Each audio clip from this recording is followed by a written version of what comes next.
మీద తీసుకున్నటువంటి ప్రధానమైన ఎన్నికల వాగ్దానమైనటువంటి ఇందిరమ్మ ఇల్లు మరి ఇవాళ నియోజకవర్గానికి 3,500 నిజామాబాద్ రూరల్ నియోజకవర్గం మరి ఇవాళ ముఖ్యంగా ప్రతి మండలంలో ఒక విలేజ్ను మనం మోడల్ విలేజ్గా తీసుకొని 100% సాచురేషన్లో మనం ఇల్లు కూడా జరిగింది. ఈరోజు మరి ఆ ఇల్లు కూడా దాదాపుగా కంప్లీట్ అయిపోయి మరి దర్పల్లి మండలంలోని సీతాపేట గ్రామంలో ఇవాళ 5 ఇండ్లు మరి గృహప్రవేశం చేసుకోవడం జరిగింది. మరి నాతో పాటు జిల్లా కలెక్టరు మరి కలెక్టర్ గారు అదేవిధంగా మరి అధికారులు హౌసింగ్ పీడీ కానీ రెవెన్యూ వాళ్ళు తర్వాత ఎంపీడీ వీళ్ళందరూ కూడా అధికారుల సహకారంతో ఇవాళ ఇందిరమ్మ ఇండ్ల నిర్మాణం నియోజకవర్గంలో చాలా స్పీడ్గా జరుగుతూ ఉంది. ఇవాళ దగ్గర 3,200 ఇండ్లు కన్స్ట్రక్షన్లో ఉన్నాయి. ఇంకొక 200-300 ఇండ్లు ఇంకా ఇప్పుడు అంటే స్టార్ట్ కాబోతూ ఉన్నాయి. మరి ఈ విధంగా పేదోడి ఇంటి కళ్ళలాగా ఉండే ఇవాళ చాలామంది వాళ్ళ మహిళలతో మాట్లాడడం వాళ్ళు ఎవరైతే గృహప్రవేశం చేశారో వాళ్ళు చాలా ఆనందంగా ఉన్నారు. వాళ్ళ జీవితంలో ఒక కళగా ఉండేది మాకు సొంత ఇంటి కళ అన్నది వాళ్ళ నెరవేర్చింది ప్రభుత్వం. కాబట్టి వాళ్ళు చాలా హ్యాపీగా ఉన్నారు. వాళ్ళు అందరు కూడా హ్యాపీగా మరి ఇల్లును మంచిగా డెకరేషన్ చేసుకుని మరి అక్కడ పూజ చేసుకొని గృహప్రవేశం చేసి అందరూ కూడా స్వీట్లు పంచుకున్నటువంటి దృశ్యాన్ని చూస్తూ ఉంటే నిజంగా ఇలా పేదోడి ఇళ్లలో మరి చిరునవ్వు కనబడతా ఉంది ముఖంలో. కాబట్టి ఇది చాలా మా ముఖ్యమంత్రి గారికి కృతజ్ఞతలు తెలియజేస్తూ మరి కాంగ్రెస్ పార్టీ అంటే చెప్పింది చేస్తుంది. కాబట్టి ఇవాళ ఆర్థిక పరిస్థితి బాగలేకున్నా రాష్ట్ర ప్రభుత్వం మొత్తం దివాలా తీసినా కానీ కేసీఆర్ టైంలో మరి వాళ్ళు ఇచ్చిన మాట మీద కట్టుబడి ఉండడానికి ఇందిరమ్మ ఇళ్లను ఇస్తూ ఉన్నాం. ఇంకా రాబోయే కాలంలో ప్రభుత్వం యొక్క లక్ష్యం ఒకటే, రాబోయే 3 సంవత్సరాలలో మా నియోజకవర్గమే కాకుండా యావత్ తెలంగాణలో మొత్తం ఎవరి నిరుపేదలు కూడా ఇండ్లు లేకుండా ఉండకూడదు. 100% అందరూ కూడా పక్కా ఇళ్లలో ఉండాలన్నది లక్ష్యం. ఆ లక్ష్యంగా పనిచేస్తూ ఉన్నాం. అదేవిధంగా ఇవాళ రేషన్ కార్డులు, అదేవిధంగా ఇవాళ సన్నబియ్యం, అదేవిధంగా ఇవాళ ఆర్టీసీ బస్సు ఉచిత ప్రయాణము, 700 యూనిట్ల కరెంటు, అదేవిధంగా మరి మహిళలకు రుణాలు, గుర్తులేని రుణాలు, ఇవన్నీ కూడా ఒక చారిత్రాత్మకమైన ఈ విధంగా మరి ఇందిరమ్మ రాజ్యంలో తెలంగాణ రాష్ట్రం అన్ని రంగాలలో ఒకవైపు సంక్షేమం, ఒకవైపు అభివృద్ధి, 2 విధాలుగా ముందుకు పోతూ మరి భారతదేశంలోని ఒక రోల్ మోడల్గా నిలబోతూ ఉన్నది మా ముఖ్యమంత్రి రేవంత్ రెడ్డి గారి నాయకత్వంలో. మరి డెఫినెట్గా తెలంగాణ రైజింగ్ అన్నది రాబోయే కాలంలో భారతదేశంలోని నంబర్ 1 రాష్ట్రంగా తీర్చిదిద్దుతామని, అదేవిధంగా నిజామాబాద్ రూరల్ నియోజకవర్గాన్ని తప్పకుండా ఈ జిల్లాలోనే కాదు రాష్ట్రంలోనే నంబర్ 1 నియోజకవర్గంగా తీర్చిదిద్దడానికి పూర్తిగా మేము సాయంత్రంగా పనిచేస్తున్నాం. ఆ దిశలో అభివృద్ధి కూడా జరుగుతూ ఉంది. ఇలా నిజామాబాద్ రూరల్ నియోజకవర్గంలో మరి దగ్గర ఒక 1000 కోట్లతో ఇలా అభివృద్ధి జరుగుతూ ఉంది. హౌసింగ్ కూడా జరుగుతూ ఉంది. అన్ని రంగాలలో ఇలా మా ప్రాంతం ముందుకు పోతూ ఉన్నది. ప్రజలందరూ కూడా హ్యాపీగా ఉన్నారని చెప్పి మరి ఇది కాంగ్రెస్ పార్టీ ప్రభుత్వం, ఇది ఇందిరమ్మ రాజ్యం అని చెప్పి ఈ సందర్భంగా తెలియజేస్తుంది. ఇది అది ఫస్ట్ భాష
Claps are on.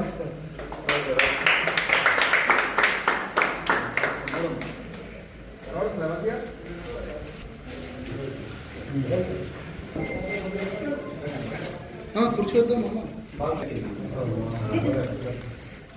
పెద్ద వచ్చింది బెడ్రూమ్ బాబాయ్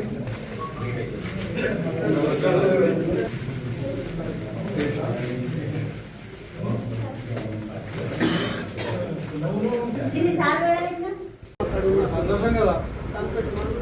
బిడ్డ పడుతుంది పాకిస్తాన్ ఒక ధోతి జాకెట్ తువాల్ ఇక్కడ ప్రభుత్వం పంపించింది.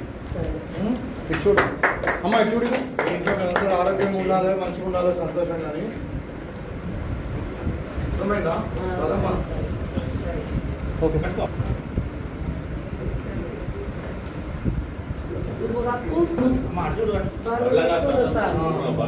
భద్రం కత్తాం సార్.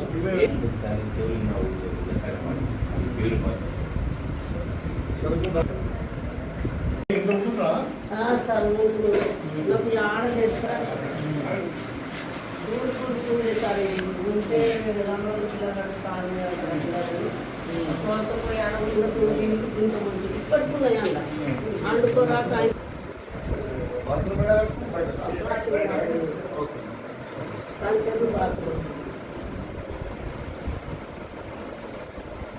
మొత్తం ఇట్లా ఉండరాలేదు సార్.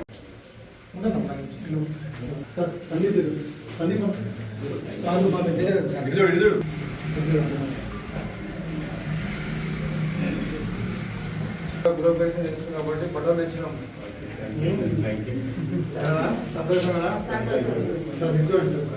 జై కాంగ్రెస్, రేవంత్ రెడ్డి గారి నాయకత్వం, భూపతి రెడ్డి గారి నాయకత్వం, జై కాంగ్రెస్. పైలట్ ప్రాజెక్ట్ చేసిన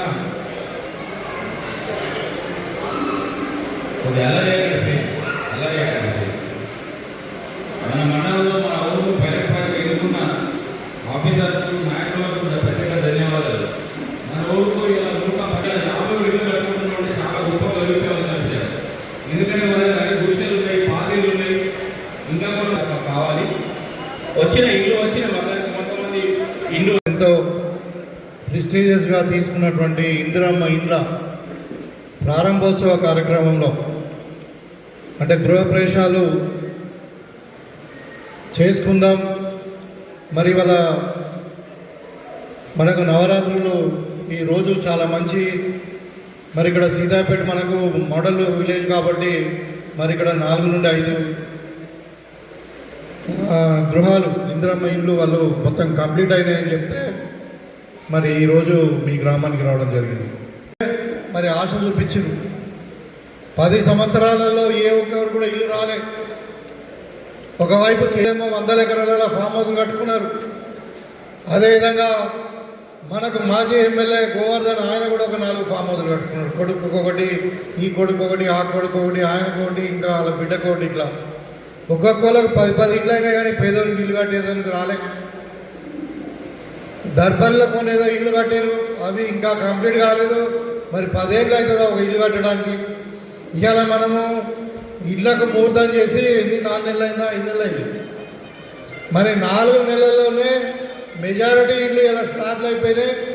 మరి ప్లాస్టరింగ్ చేస్తున్నాము, ఫ్లోరింగ్ అయిపోతుంది, ఎలక్ట్రిసిటీ అయిపోతుంది, ఇలా గృహప్రవేశాలు కూడా వేసుకున్నాం.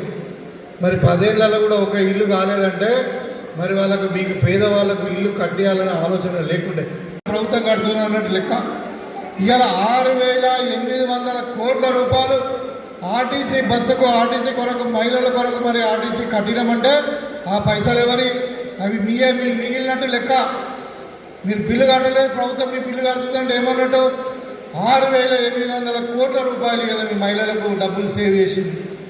అదేవిధంగా ఆరోగ్యశ్రీ పథకం, అదేవిధంగా ఇలా మన సన్న బియ్యం. గతంలో కేసీఆర్ మాటలు చెప్పిండు, మా మన్మడు ఏమైతే బియ్యం తింటాడో పేదోడి మన్మడు కూడా అందరు కూడా అదే బియ్యం తినాలని మాట్లాడిండు. కానీ వాళ్ళు సన్న బియ్యం తిన్నారు, మీకేమో దొడ్డు బియ్యం ఇచ్చింది. ఎవరు కూడా దొడ్డు బియ్యం ఇచ్చింది ఎవరు కూడా తినలే, మళ్ళీ బయట కొనుక్కొని తిన్నారు. ఇవాళ మనకు వడ్లు వండుతలేవు, సన్న వడ్లు. రైతులకు ప్రోత్సాహం ఇచ్చి మరి 500 రూపాయలు బోనస్ ఇచ్చి కూడా ఇలా సన్న వడ్లు వండించి ప్రతి కుటుంబానికి ఒక్కొక్క వ్యక్తికి 6 కిలోల చొప్పున ఎంతమంది అని ఉండని. 6 ఉంటే 36 కిలోలు, 7 ఉంటే 42 కిలోలు, 10 మంది ఉంటే 60 కిలోలు. కుటుంబానికి ఒక్కొక్క వ్యక్తికి 6 కిలోలు నెలకు చొప్పున మనం సన్న బియ్యం ఇస్తూ ఉన్నాం. తినాలా, 3 పూటలు కడుపు నిండా అన్నం తినాలా. మరి పెరుగుతో తింటామా, పచ్చడితో తింటామా, కూరగాయలతో తింటామా, కానీ 3 పూటలు కడుపు నిండా అన్నం తినాలన్నది ప్రభుత్వం ఒక కోరిక, అదొక పేదోడి కళ ఉంటాయి. ఇవాళ మనం కొత్తగా రేషన్ కార్డులు ఇచ్చినాం. గతంలో ఎన్నో కుటుంబాలు కొత్తగా ఏర్పడినాయి, పెళ్లిళ్ళు అయినాయి, వాళ్ళ పిల్లలు పెళ్ళి సపరేట్ కుటుంబాలు ఏర్పరచుకున్నారు. మరి 10 సంవత్సరాలు ఎక్కువ ఒక్కరు కూడా రేషన్ కార్డు ఇవ్వలే. ఇవాళ మనం కొత్తగా రేషన్ కార్డు ఇస్తూ ఉన్నాం. ప్రతి రేషన్ కార్డు ఉన్న వాళ్ళకి అందరూ కూడా సన్న బియ్యం ఇస్తూ ఉన్నాం. ఒక్కొక్క కిలోకు 52 రూపాయల నుండి ప్రభుత్వం కొంటా ఉన్నది. మరి అది ప్రభుత్వానికి లెక్కలే, అది 3-4 వేల కోట్ల రూపాయలు ఇవాళ అడిషనల్గా ఖర్చు అయినా కానీ మరి పేదోనికి సన్న బియ్యం ఇవ్వాలా. మన పిల్లలు హాస్టల్లో చదువుకుంటే మధ్యాహ్న భోజనం కానుండి అందరు కూడా హాస్టల్లో కూడా సన్న బియ్యం ఇవ్వాలని నిర్ణయించింది. మనం ఫ్రీగా ఇస్తా ఉన్నాం. నాణ్యమైన విత్తనాలు, నాణ్యమైన ఎరువులు ఇవాళ ఇవ్వడం వల్లనే ఇవాళ మనము నిజామాబాద్ జిల్లా, మన నిజామాబాద్ రూరల్ నియోజకవర్గం ముఖ్యంగా నంబర్ 1 స్థానంలో ఉన్నది. ఇలా వ్యవసాయ ఉత్పత్తులలో మనమే 2,80,000 మెట్రిక్ టన్నుల వరిధాన్యాన్ని మనం పండించినాం పోయినసారి. ఇవాళ అది మొత్తం నిజామాబాద్ జిల్లా 8 లక్షల మెట్రిక్ టన్నుల వరిధాన్యాన్ని మనం యాసంగిలో పండించినామంటే మరి వ్యవసాయం ఏ విధంగా అభివృద్ధి చెందిందో, ఇలా రైతును రాజును చేయడం అంటే మరి ఇదే. ఇవాళ మీకు అందరూ కూడా మరి కరెంటు ఫ్రీ ఇస్తూ ఉన్నాము, బోనస్ ఇస్తూ ఉన్నాము, రుణమాఫీ చేసినాం, అదేవిధంగా రైతు భరోసా కూడా ఇవ్వబోతూ ఉన్నాం. కాబట్టి రైతులను కూడా ఆదుకున్నాం మేము. ఇవాళ బీసీ రిజర్వేషన్ గురించి మాట్లాడుతూ ఉన్నాం. మనం బీసీల జనాభా 56% ఉందని మనం లెక్కలు తేల్చి మరి చెప్తే ఇవాళ బీజేపీ, టీఆర్ఎస్ మరి బీసీ రిజర్వేషన్కు సపోర్ట్ చేయట్లేదు. సంస్థల ఎన్నికలు ఆలస్యం అవుతూ ఉన్నాయి. ఇవాళ మనం ఇక్కడ అసెంబ్లీలో బిల్లు వేసి పంపిస్తే మన పార్లమెంట్లో వాళ్ళు యాక్సెప్ట్ చేస్తలేరు. కాబట్టి ఇవాళ మళ్ళీ మనం సుప్రీంకోర్టుకు పోవాల్సి వచ్చింది. ఇవాళ ఒక ఎంపరికల్ డేటాతోని, పక్కా డేటాతోని మనం సింగిల్ డెడికేటెడ్ కమిషన్ ఒకటి వేసుకొని మనం ఆ డేటాతో ఇవాళ సుప్రీంకోర్టులో మనం కొట్లాడుతూ ఉన్నాం. ఇవాళ టీఆర్ఎస్ వాళ్ళు ఇక్కడ అసెంబ్లీలో సపోర్ట్ చేశారు, బీజేపీ వాళ్ళు సపోర్ట్ చేశారు, కానీ ఢిల్లీకి పోయేసరికి తోకాడిస్తున్నాం. మనం ఈ రిజర్వేషన్ అమలు పరచాలా అని చెప్పి మనం జంతర్ మంతర్ కూడా ధర్నా చేసినాం. కానీ ఇవాళ బీజేపీ వాళ్ళు, టీఆర్ఎస్ వాళ్ళు ముందుకు రావట్లేదు, రిజర్వేషన్ వద్దంటున్నారు. మరి మీరు గమనించాలా, ఇవాళ బీసీ రిజర్వేషన్ 72% ఇచ్చి మరి ఎలక్షన్ నిర్వహిస్తామని కాంగ్రెస్ పార్టీ చిత్తశుద్ధితో ఉన్నది. వాళ్ళ యొక్క కుట్రలను ఇంకొకటి ఏం చేస్తూ ఉన్నారంటే బీజేపీ వాళ్ళు, మీకు తెలవాలి, ఇక్కడ మా అక్క చెల్లెలు ఉన్నారు. ఇవాళ మన తెలంగాణ నుండి ₹1 ట్యాక్స్ కడితే మనకు 42 పైసలే మనకి ఇస్తూ ఉన్నారు. మిగతా 58 పైసలు ఉత్తరప్రదేశ్కు, బీహార్కు, ఇంకా వేరే ప్రాంతానికి పంపిస్తూ ఉన్నారు. డబ్బులు రాణిస్తలేరు, మనకు రావాల్సిన ప్రాజెక్టులను రాణిస్తలేరు, మనకు రావాల్సిన రిజర్వేషన్ రాణిస్తలేరు. మరి దేని కొరకు వాళ్ళకు ఓట్లు వేసి మనం గెలిచి మనం ఢిల్లీకి పంపించినట్టు. అందుకనే వాళ్ళకు బుద్ధి చెప్పాలా. వాళ్ళు దేవుడి పేరు మీద, రాముడి పేరు మీద మరి ఎలక్షన్ రాగానే వాళ్ళకి దేవుడు గుర్తుకొస్తాడు. అక్షంతలు పంపించే మరి రాముడి పేరు మీద ఓట్లు అడుగుతూ ఉన్నారు. మరి రాముడు ఇవాళ వచ్చిండా, ఇవాళ మోడీతోనే వెళ్ళిపోతాడా? మనం అందరం హిందువులం కామా, మన రామభక్తులం కామా? మరి అసలైన రామభక్తులం మనమే. మరి బీజేపీ వాళ్ళంతా కూడా మోడీ భక్తులని నేను తెలియజేస్తూ ఉన్నాను. కాబట్టి మతం పేరు మీద, ఈ కులం పేరు మీద ఓట్లు అడిగే వాళ్ళను గమనించండి. మీరు మనకు ఎవరైతే ఇల్లు కట్టిస్తారో, ఎవరైతే ఉద్యోగాలు ఇస్తారో, ఎవరైతే మనకు అన్నం పెడతారో, ఎవరైతే మనకు మన జీవితాలు బాగుపడేటట్టు ప్రోత్సహిస్తారో మరి ఆ పార్టీకి మీరు మరి ఆదరించాలి. ఆదరించేది కూడా గర్భరాత్రి ఏది అవసరం ఉన్నా కానీ నేను వస్తా. మనకు దర్పల్లిలో వరదలు వచ్చినాయి, మనకు బీరప్ప తాండ కానీ, అదేవిధంగా ఏది నడిపి తాండ కానీ, మరి ఇప్పుడు వాడిలో ఊళ్ళలో నీళ్ళు వచ్చినాయి, చాలా ఇల్లు కొట్టుకపోయినాయి, కొన్ని ఇల్లు ఊలిపోయినాయి, రోడ్ల మీద పంటలు ఖరాబ్ అయిపోయినాయి, రోడ్లు కొట్టుకపోయినాయి. ఇవాళ అదే రోజు వరద నేను 11 గంటలకు, 8 నుండి 11 గంటలకు 3 గంటల మధ్యన వచ్చింది, ఫ్లాష్ ఫ్లడ్ వచ్చింది. మరి 12 గంటలకి నేను వాడిలో ఉన్నాను. అది నేను ఇవాళ మీకు ఎంబడ 24 గంటలు మీకు అందుబాటులో ఉంటా. మీకు ఏ సమస్య వచ్చినా, మీ మంచి చెడు ఖచ్చితంగా మీ యొక్క తమ్ముడిలాగా, మీ యొక్క బిడ్డలాగా నేను మీకు అన్ని విధాలుగా అండగా ఉంటాను. సీతాపేట గ్రామాన్ని మరి ఇదే ప్రేమ అభిమానంతో కాంగ్రెస్ పార్టీని గౌరవించండి, ఆదరించండి. తప్పకుండా మీకు అన్ని విధాలుగా ఈ గ్రామాన్ని మరి మండలంలోనే నంబర్ 1 గ్రామంగా తీర్చిదిద్దడానికి కావాల్సిన చర్యలన్నీ కూడా, అభివృద్ధి ఫలాలన్నీ కూడా మీకు అందిస్తామని చెప్పి కోరుకుంటూ మరి ఇంత